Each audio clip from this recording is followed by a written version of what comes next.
E aí, quer saber mais sobre a minha história, a história de pessoas que têm uma conexão Itália-Brasil? Vem comigo que eu vou te contar. Esse é o TEAR, Tecendo Histórias entre Itália e o Brasil. Eu sou a professora Angela Fossaluzza. Vem comigo.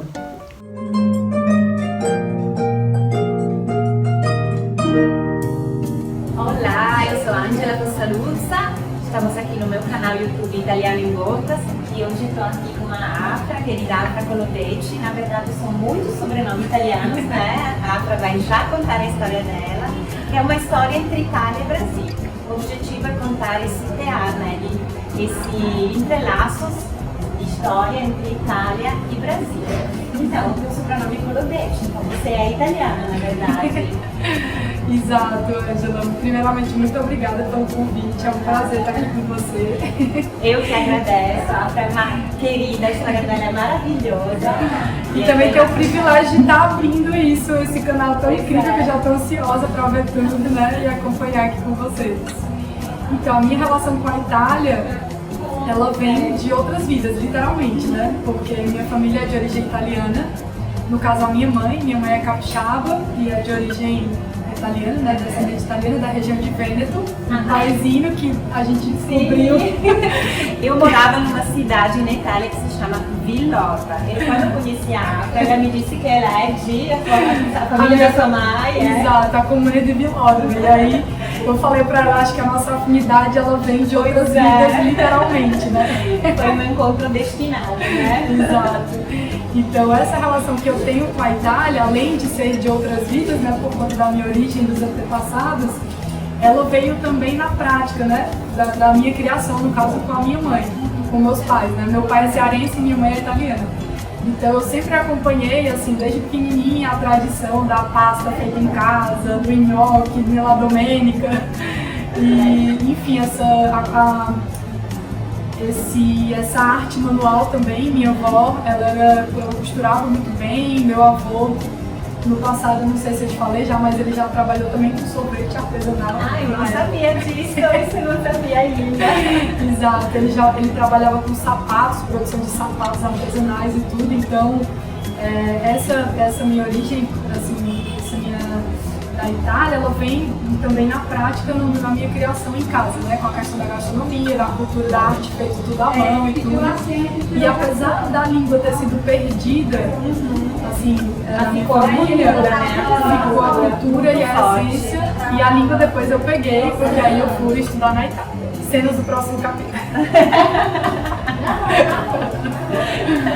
Pronto, então você foi depois estudar na Itália para a área da moda, muito talentosa, e você foi estudar com quantos anos na Itália? Então, eu sempre tive o sonho de morar na Itália, para aprender a língua, né, e viver um pouco da cultura na prática, lá no dia a dia na Itália. E aí, junto com os meus pais, eles puderam me dar a oportunidade de fazer minha pós-graduação lá na Itália. Então eu terminei minha faculdade de moda em São Paulo, e aí fui fazer minha pós em Firenze, que Que maravilha! foi uma experiência incrível, assim, viver na Itália, e não só na Itália, mas em Firenze, assim, que a Itália como um todo é muito especial, assim, eu sou suspeita a falar. Mas Firenze, ela é especial. La culla dell'arte. Exato. E a céu aberto, porque Firenze, eu acho assim, a coisa que mais me encantou de Firenze foi ter a cidade como um museu a céu aberto 24 horas. Então você respirar o tempo inteiro, a cidade proporciona muito isso. Eu sempre falo que da Itália me falta muito belo, porque você anda na rua e é cercado do belo, é permeado na beleza mesmo. Como um todo, né? E isso entra nas suas veias, né? Você sente isso muito forte. Então eu morei em Firenze 1 ano e meio, que foi o período que eu fiz a minha pós-graduação. E lá foi interessante, porque quando eu fui, eu falava pouquíssimo de italiano, assim, eu falava o básico. Já falava um pouco. Quando eu cheguei, eu falava o básico. Mas aí eu dividia apartamento com uma russa. Oh meu Deus! Que não falava inglês. Então assim, o meu curso ele era metade inglês e metade italiano. Eu já falava inglês, assim, melhor do que o meu italiano.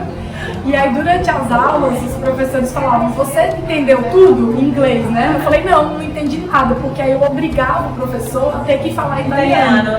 Mas é o certo, porque muitas pessoas vão para a Itália e acabam falando idiomas que não são o italiano, né? Que é uma grande oportunidade, né? Então, se como o meu objetivo de morar na Itália não somente é por conta da pós-graduação, mas também para aprender a língua na prática, porque para mim, assim, se eu sou descendente italiana e eu bato no peito e eu tenho orgulho de ser de origem italiana, para mim é uma obrigação falar a língua. Hoje eu sei que virou uma regra, né? Agora é uma norma, mas independente disso, eu acho que não basta só você bater no peito e falar eu sou descendente italiana. Desculpa, assim, na minha opinião, eu acho que é importante você saber a língua, faz parte da sua cultura, então para mim era uma obrigação saber falar a língua, né?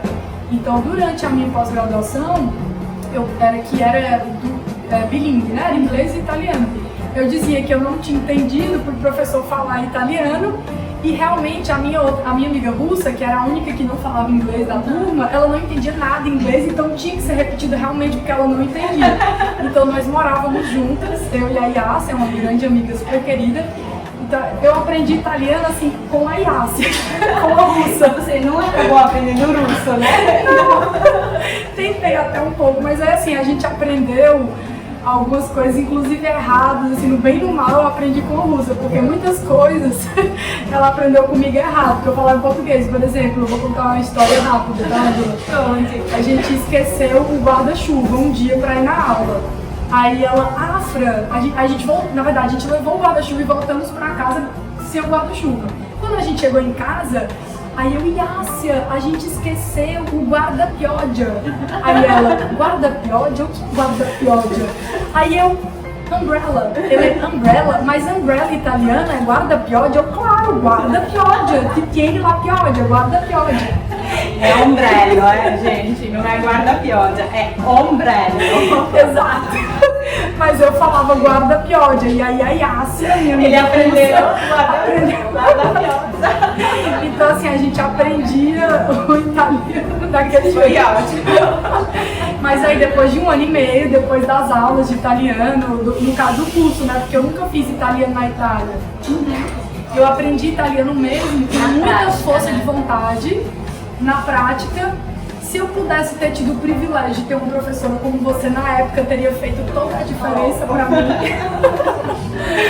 Mas aí depois que eu conheci o meu marido, que aí cena do próximo capítulo, marido italiano. Exato. E aí quando eu conheci o André, quando eu não morava mais na Itália, eu conheci o André.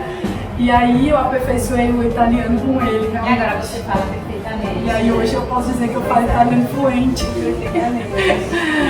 Então, o André também veio morar no Brasil com você, afinal, e nasceu um projeto maravilhoso, que é um projeto de uma gelateria, voltando lá no avó, que eu não sabia que teu avô fazia sorvete.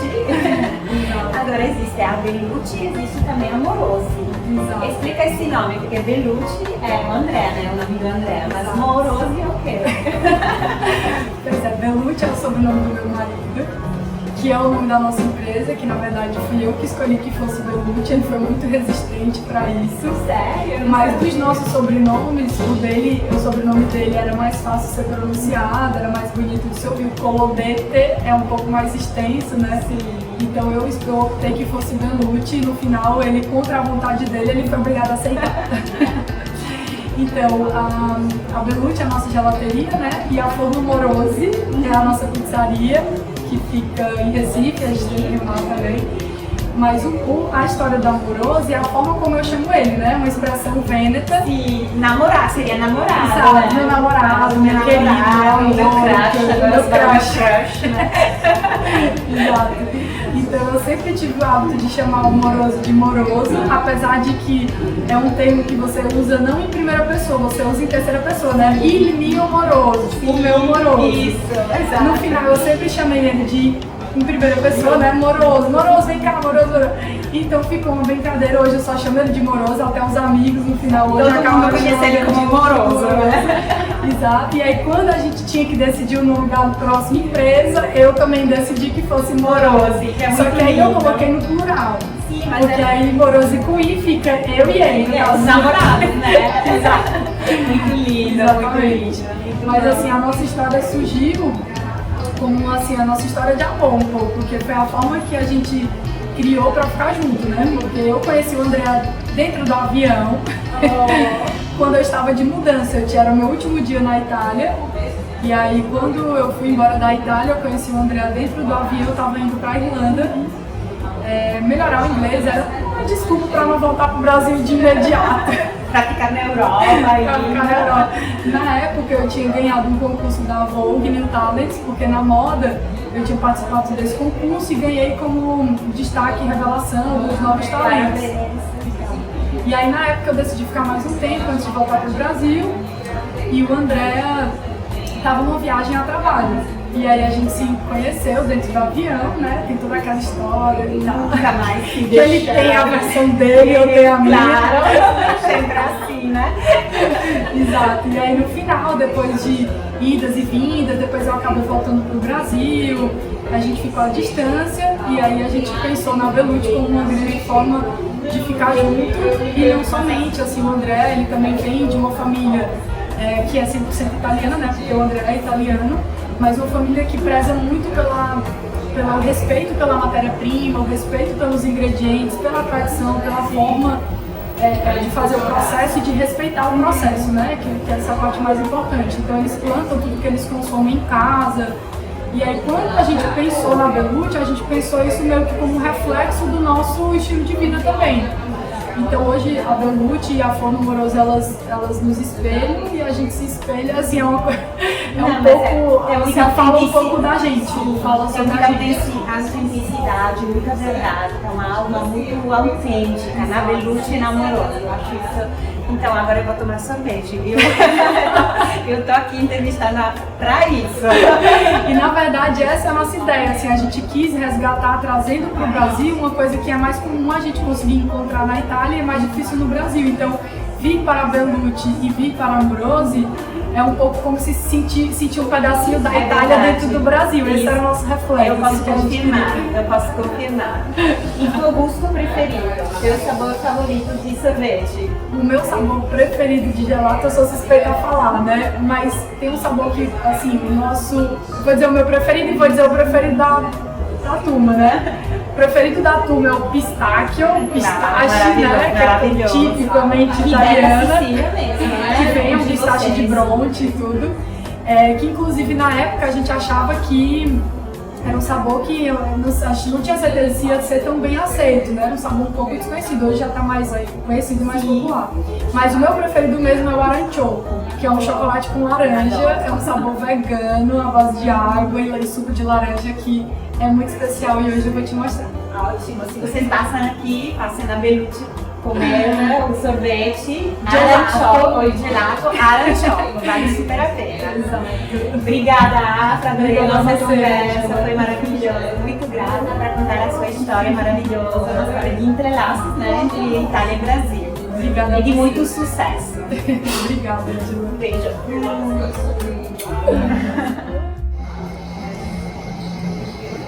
E essa história da mala, é verdade?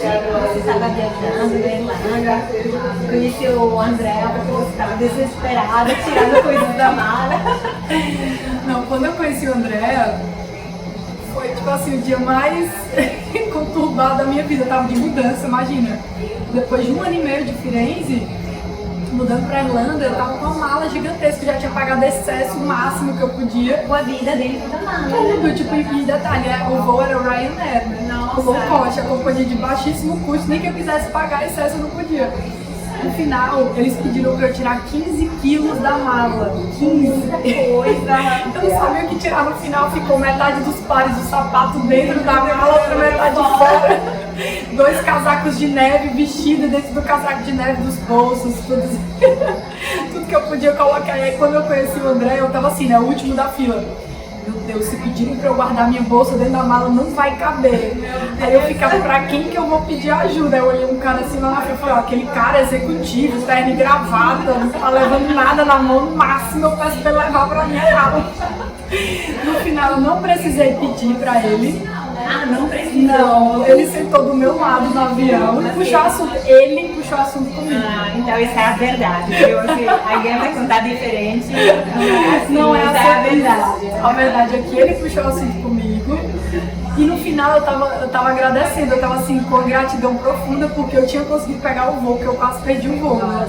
Eu sentei na mala pra fechar a mulher, se você não entrar agora, eu te dou 2 minutos. Meu Deus! Então quando ele falou comigo, eu estava no meu momento de agradecimento por ter conseguido pegar o voo. E aí, Sei lá, foi amor. coisas do destino, se apaixonou à primeira vista.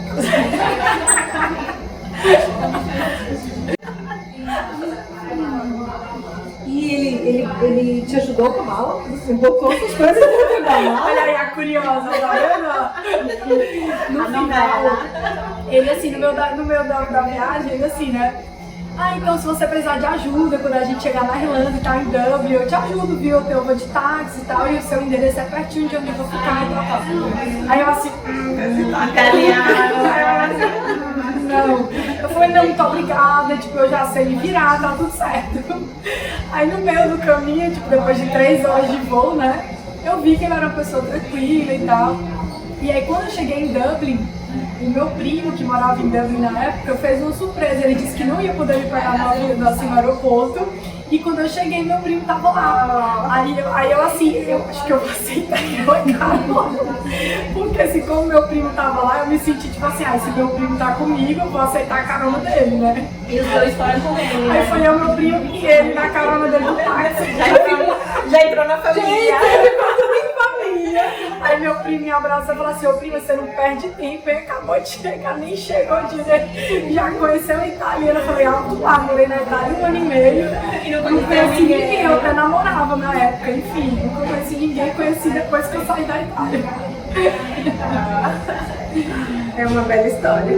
Não, aí detalhe, se como eu tive, assim, uma semana antes de eu pegar esse voo, minha mãe tinha vindo me visitar em Firenze. Já tinha 1 ano e meio que eu não via minha família, minha mãe veio com meus tios, a gente viajou a Europa inteira e tal. Aí minha mãe trouxe várias coisas assim que representam não só o Brasil, mas o Espírito Santo, né? Porque já fazia tanto tempo que eu estava fora de casa, então ela trouxe goma de tapioca, arroz, rapadura, e trouxe um pacote de bombom garoto, cheio de valsas, porque é do Espírito Santo, né? Ai, não sabia.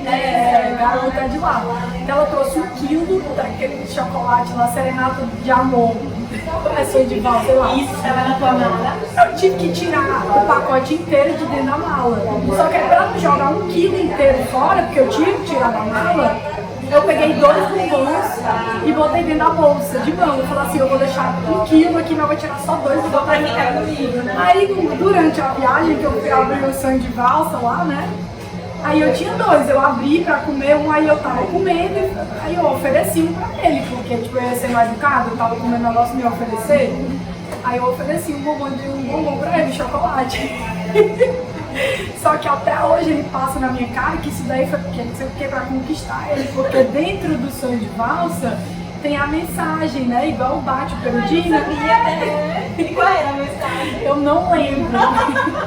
Mas aí hoje nossos amigos brincam porque dizem que fui eu que vou Por causa do some de valsa. O some de valsa.